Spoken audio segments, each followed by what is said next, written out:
So hello guys, welcome back to my channel. जो भी channel पे नए हैं वो प्लीज़ चैनल को सब्सक्राइब कर देना भाई, ताकि ऐसी इंटरेस्टिंग वीडियोस आने वाली वीडियोस आप देख सको। बेल आइकन भी दबा देना भाई, नोटिफिकेशन दबा देना। तो भाई आज का है संडे और अभी जस्ट भाई उठा मैं थोड़ा सा ना, आपको बताता हूँ। मैं थोड़ा ब्लॉग वगैरह देख रहा था, जो जो भी फेमस अपने यूट्यूबर है उनके मैं थोड़े से ब्लॉग्स देख रहा था और एक आइडिया लगा रहा था भाई कि कैसे रहती है ब्लॉगिंग, क्योंकि है ना मुझे ज़्यादा कुछ इसके बारे में आइडिया नहीं था। कम ही आइडिया है मेरे को कि ब्लॉगिंग कैसे करते।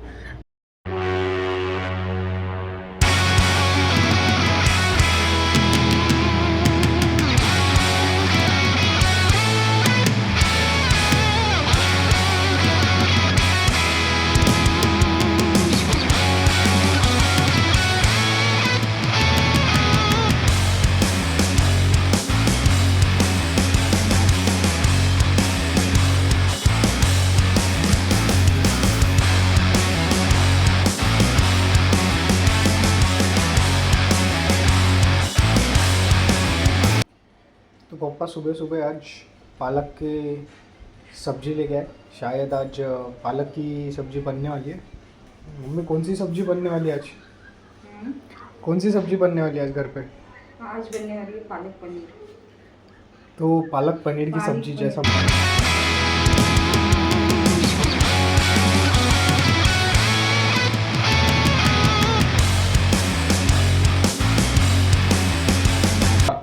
हो गया है। बहुत ज़्यादा सामान हो गया है घर पे। बहुत सालों से कलेक्ट कर करके भाई थोड़ा पसारा हो गया है। अब मम्मी ने बोला था कि है ना कि करेंगे अपन साफ, और किया नहीं। समर आने दे बोल रही थी मम्मी। हम्म। है कि अपना जो सबसे बड़ा दुश्मन है ये दुनिया में, वो भाई माइंड है। क्योंकि अभी तक सब अच्छे से चल रहा था। मैं सुबह उठा, फ्रेश था, ठीक है, एकदम फ्रेश मॉर्निंग हुई, चाय पिया, ब्लॉग्स देखे, और फिर अचानक से अभी 10 मिनट पहले, मैं पिछले बार बोला था कि मैं अभी वीडियो एडिट करता हूँ, क्या हो गया क्या पता, माइंड को फिर से डिप्रेस हो गया भाई। मतलब ये माइंड को संभालते संभालते भाई लिटरली इतने सारे डिसीजन मेरे गलत हुए, माइंड का सुन के मतलब गलत संगत, फिर उसके बाद में गलत क्या बोलते उसको, कंपनीज में जाना, गलत फ्रेंड्स के साथ में रहना, गलत चीज़ें करना। इतना माइंड का सुना भाई, इतना माइंड का सुना। मुझे लगा माइंड अपने फेवर में बात करता है भाई। माइंड अपने फेवर में बात नहीं करता, माइंड अपने अपोजिट बात करता है भाई हमेशा। खूप जास्त ऊन आहे तसं पाहिलं तर काय आहे ना की अकोल्यामध्ये 2-3 दिवसापासून असं एक लाईक हीट वेव्हची 2-3 दिवस खूप जास्त शक्यता आहे. पेपरमध्ये आलं होतं, न्यूजमध्ये आलं होतं की भाई 2-3 दिवस आहे ना एकदम कडक ऊन राहणार आहे. इतकी लाईक लिटरली एक हीट वेव्हसारखं की इतकी ऊन राहील. 45 डिग्री सेल्सिअस पर्यंत टेम्परेचर जाणार आहे अकोल्याचं, असं न्यूजमध्ये येत आहे 2-3 दिवसापासून. आणि आता जेव्हा मी बाहेर गेलो गॅलरीमध्ये, तेव्हा पाहिलं की आज आहे ना ऊन खूप जास्त आहे. म्हणजे की ते असतं ना की डायरेक्ट घाम येणं सुरू, डायरेक्ट घाम येणं सुरू आहे. एवढी ऊन आहे ना आज, एवढी ऊन आहे ना बाहेर, काय सांगू, पूर्ण हालत खराब आहे. तर अशाने काय होतं माहिती आहे का, की बाहेर निघायची जास्त इच्छा नाही होत. कारण जर तुम्ही विनाकारण बाहेर निघत असताना अशा याच्यामध्ये, क्लायमेटमध्ये, तर भाई तुम्ही बिमार नक्की पडणार, म्हणजे नक्की पडणार. जर तुम्हाला खूप जास्त काम आहे अकोल्यामध्ये, स्पेशली विदर्भमध्ये जर तुम्ही राहता, जर तुम्हाला खूप जास्त जर काम आहे तरच तुम्ही बाहेर निघा, असं सजेस्ट केलेलं आहे. तर नवल मला या पक्ष्यांचं वाटते की यार हे असे सर्वाईव्ह कसे करतात ना एवढ्या उन्हात. कारण त्यांच्याकडे तर काही शेल्टर वगैरे काही नसते, ते तर उन्हातच बसले असतात. आणि लिटरली 45 डिग्री जर सेल्सिअस जर तुमच्या सिटीमध्ये जर टेम्परेचर असेल, तर हे पक्षी वगैरे कसे सर्वाईव्ह करतात एवढ्या हीटमध्ये. लाईक ह्युमन तर पूर्ण हालत खराब होऊन जाते. जर तुम्ही लाईक ह्युमन बीन आहे तर भाई तुमची पूर्ण हालत खराब होऊन जाते. जर पशु प्राणी आहात तर काय माहिती आहे की लाईक कसे सर्वाईव्ह करत असतील ते हे. तर आज मम्मीनी तो उसळ बनवलेली आहे आणि तिथं पनीरच्या भाजीचं प्रिपरेशन चालू आहे. दही वगैरे काढून ठेवलेलं आहे. पण कसं आहे ना, माझी जास्त इच्छा नाही आहे की लाईक उसळ खायची नुसतं. तर मला वाटतं की आपण भेळ बनवली पाहिजे याची. कारण भेळ मला आवडते, बऱ्यापैकी आवडते. पण कसं आहे ना, कंटाळा पण येतो थोडं बनवायला. हे मी घेतले मुरमुरे. मग याच्यात टाकू आपण थोडा कांदा. मग दही पण आहे आपल्याकडे आणि उसळ आहे. तर याचं पाहू आपण भेळ बनवू शकतो का. ॲक्च्युली हे थोडे काय म्हणतात त्याला, थोडेसे फ्राय करायला लागतात. नाही तर याला थोडंसं तर हळदी वगैरे टाकून थोडंसं याला तेलामध्ये थोडंसं हे करावं लागते, मिक्स करावं लागते. बट जाऊ दे, आता एवढा टाईम नाही आहे. अशी की फोनचा जो कवर आहे ना तो खूप मजबूत आहे. तर कसं पडला ना तर काही टेन्शन नाही.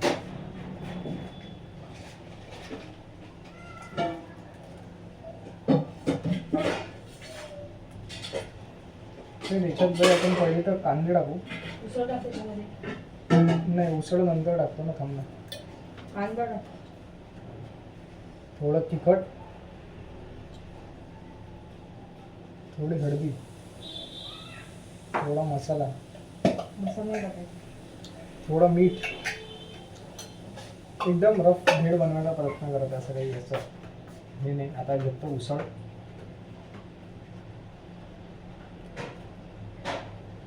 उसळ टाकली. आता याला मिक्स करायचं. एकदम देसी स्टाईलची, एकदम देसी पद्धतीची एकदम भेळ आहे. शेव, आपल्या सगळ्यांची फेमस शेव घेतो बाई. शेव टाकतो याच्यात.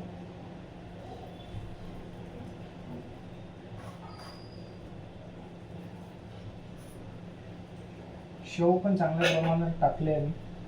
आणि हे जे पेरी पेरी जे सॉस आहे हे पण मी टाकत आहे. पेरी पेरी मसाला चांगला वाटतं तुला टेस्टसाठी. ऑलमोस्ट संपला आहे.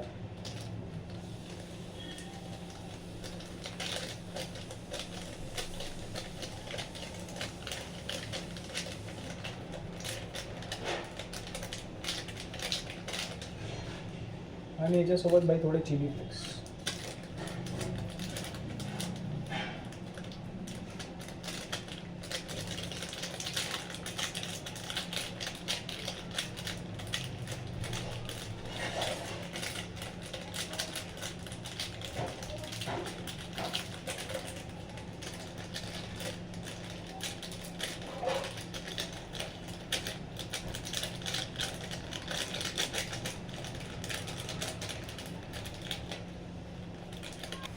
आणि थोडी दही टाकून देऊ याच्यात.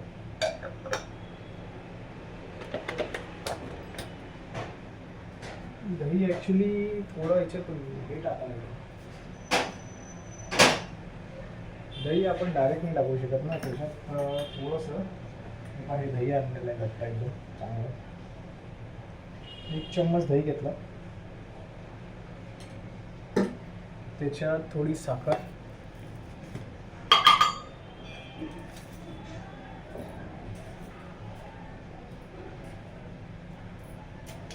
खरं तर मला मॅगी खायची होती आज. पण मम्मी म्हणे की भेळ बनवली नाही, भेळच खाऊन दे. आणि हे आता बाई मिक्स करायला लागेल.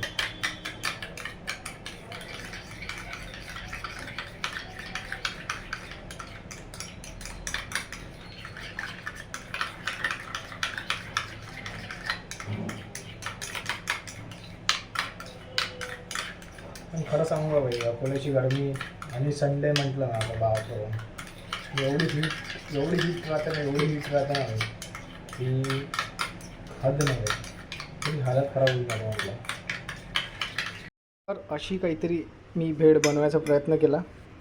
आता ही टेस्ट करून पाहू कशी वाटते. जास्त नाही बनवली, पण अजून जर भूक लागली तर अजून थोडी बनवावं लागेल. तर अशी काहीतरी भेळ आहे. आता आपण टेस्ट करून पाहू कशी वाटते. तर बता मम्मी कैसी है तो भेळ. अच्छी आहे एकदम मस्त. असं खा ना बाई बिंदास. चांगली आहे. मग तुझ्यासाठी बनवून देऊ का. मी तर इकडे साधी भेळ बनवली. मम्मी मस्त उसळ, त्याच्यावर शेव, कांदा आणि निंबू टाकून संडेचा ब्रेकफास्ट आमचा सुरू आहे. उसळ पण मस्त बनते, मजा आली होती. मम्मीच्या हातची चांगलीच बनली उसळ.